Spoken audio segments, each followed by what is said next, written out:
Welcome to Sasi media. So இப்போ நீங்கள் தம்மையில் பார்த்த எல்லாமே வந்து ஒரே இதில் நடந்தது. அந்த பெஸ்ட்டு ஒஸ்ட்டு அதை பேசும்பொழுது நடந்த விஷயங்கள் தான்.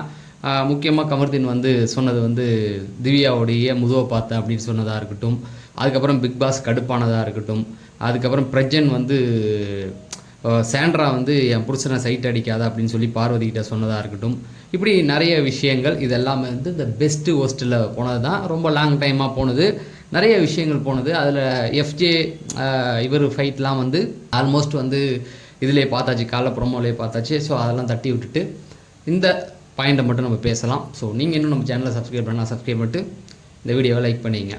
ஃபஸ்ட்டு எடுத்த உடனே என்ன அப்படின்னா, பிக் பாஸ் கடுப்பே ஆகாத இத்தனை வருஷத்தில் பிக் பாஸ் வந்து கடுப்பே ஆக மாட்டார். ஆனால் அவர் கடுப்பாகி ஒரு சில விஷயங்கள் பண்ணியிருக்காரு. அதில் என்ன அப்படின்னு பார்த்தீங்கன்னா, நம்ம சவரி வந்து பெஸ்ட்டு ஒஸ்ட்டு பேசும்பொழுது என்ன சொல்லலாம், கருத்து 2 பேருக்கு சொல்லு, பெஸ்ட்டு யாரோ 2 ஒஸ்ட்டை சொல்லு அப்படின்றாரு. சரி, அந்த ஒஸ்ட்டை சொல்லுமா, அவன் பாட்டுக்கு ஒவ்வொருத்தவங்கள்ட்டையா ஒன்று ஒன்றா சொல்லிகிட்டு இருந்தான்.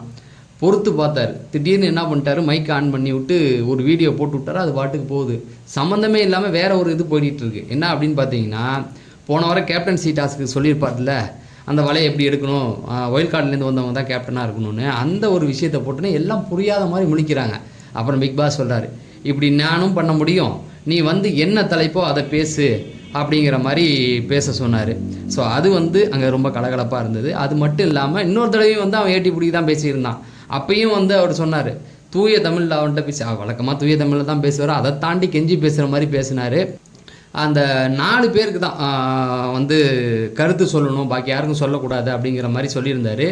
அதை வந்து புரிஞ்சிக்காமல் அவன் விக்கல்ஸ் விற்கிறமா இருக்கட்டும், இப்போ எல்லாருமே வந்து பேசிகிட்டு இருந்தாங்க. அப்போ சுபிக்ஷா எழுந்திரிச்சு, ஆனால் இப்படிலாம் பேசக்கூடாது, இது வந்து தப்பு, இவங்க 4 பேருக்கு தான் சொன்னாங்க அப்படிங்கிற மாதிரி சொன்னாங்க. உடனே சபரி திரும்ப எழுந்திரிச்சு போய், அதுக்கு நான் விளக்கம் சொல்லணுமா அப்படின்னு எழுந்திரிக்கும் போது திடீர்னு தாளம் தட்டுற ஒரு இது வந்துச்சு. திட்டு திரு திரு திரு திரு திரு தட்ட ஆரம்பிக்குது. அப்பயும் எல்லாருமே என்னாச்சு என்னாச்சு அப்படின்னு பார்க்கும்போது பிக் பாஸ் தான் கை தட்டியிருக்காராம். குட் ஒன் அப்படின்னு சொல்லி நம்ம சுபிக்ஷாவுக்கு சொன்னார். ஸோ நான் பார்த்த வரைக்கும் இந்த பிக் பாஸ் வரலாற்றில் இன்றைக்கி பண்ண மாதிரி அவர் எதுவும் வேறு எந்த சீசன்லேயும் பண்ணதாக இல்லை. ஒருவேளை உங்களுக்கு ஏதாவது ஒரு சீசனில் இந்த மாதிரி ஏதாவது ஒரு பண்ணியிருந்தால் அதை கமெண்ட் செக்ஷனில் சொல்லுங்கள். இப்போ 2வது ப்ரோமோவில் பார்த்தா அந்த ஒரு சீன் வந்து நானே எந்த விஷயத்தை சொல்கிறாங்கன்னு எனக்கு புரியல. ஸோ அதை பற்றி பேசிடலாம். கமருதீன் தான் கடைசியில் கொண்டு வரேன். இதில் ஃபஸ்ட்டு எடுத்தோடனே பார்த்தீங்கன்னா, நம்ம பிரஜன் வந்து என் கையை தட்டி விட்டார், அது ஒரு மாதிரி இருந்தது அப்படிங்கிறது தான். ஆனால் இதுக்கு முன்னாடி ஒரு இன்சிடெண்ட் இருக்குது. என்ன அப்படின்னு பார்த்தீங்கன்னா, கமருதீன் பார்வதி வந்து என்ன பேசுனா, பிரஜன் பார்க்க நல்லா இருக்காரு, சைட் அடிப்பேன் அப்படிங்கிற மாதிரி சொல்லியிருக்காங்க. அது சாண்ட்ரா காதுக்கு போயிடுச்சு, அவங்க ஒய்ஃப் காதுக்கு போயிடுச்சு. ஓகேங்களா?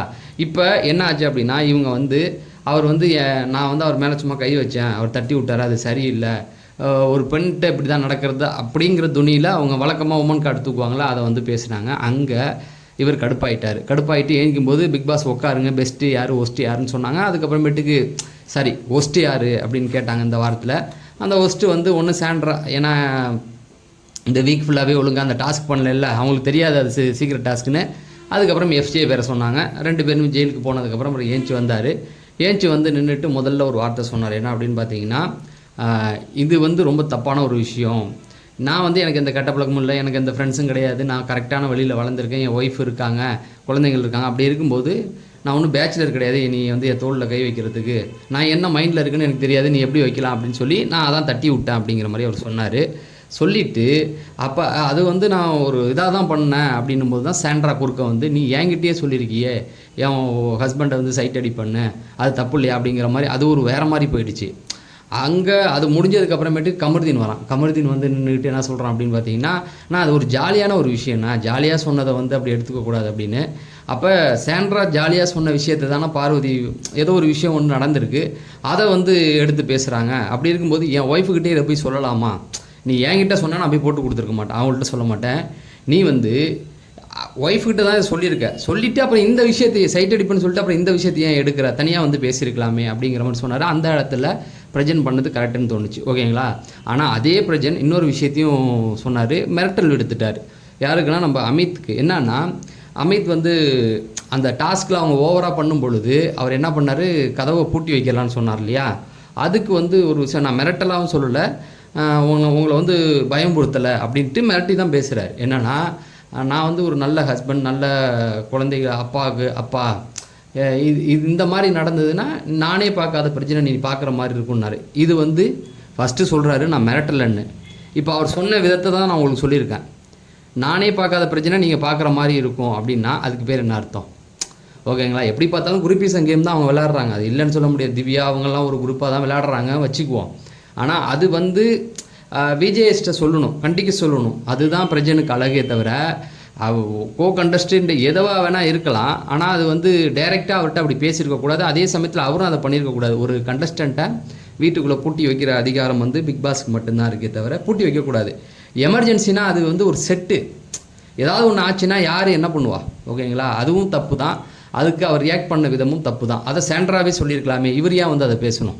ஓகேங்களா? அது ஒன்று. கடைசியாக வந்து நம்ம கமருதீன் வந்து இந்த கருத்து சொல்கிற இடத்துக்கு வந்துட்டான், அதாவது ஹோஸ்ட்டில். அப்போ திவ்யாவை பற்றி சொல்கிறான்.